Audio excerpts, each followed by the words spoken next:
കൃപയെ നിന്റെ പതിവിൻ പ്രകാരം ഞങ്ങളോടൊന്നിച്ച് യാചിക്കുക. കരുണയുള്ള മാതാവിലേക്കെന്ന പോലെ ലോകം നിന്നിലേക്ക് നോക്കിക്കൊണ്ടിരിക്കുന്നു. നീ സമാധാനവും നിരപ്പും വരുത്തുക.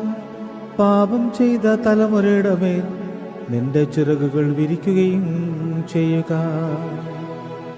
ദൈവഭവനത്തിന്റെ താക്കോൽ വഹിക്കുന്ന നീ അനുതപിക്കുന്ന പാപികൾക്ക് അനുതാപവാതിൽ തുറന്നു കൊടുക്കുക.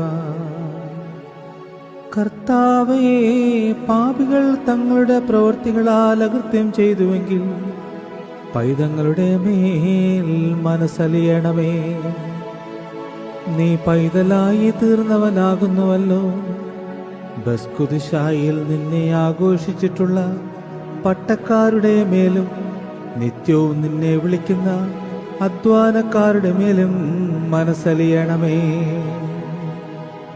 ഉപദ്രവങ്ങളിൽ അകപ്പെട്ടിരിക്കുന്ന ആത്മാക്കളുടെ മേലും മനസ്സലിയണമേ. നിന്നെ ആശ്രയിച്ചു വസിപ്പാൻ തക്കവണ്ണം ആശ്വാസത്തിലേക്ക് അവർ വരുവാൻ കൽപ്പിക്കുകയും ചെയ്യണമേ.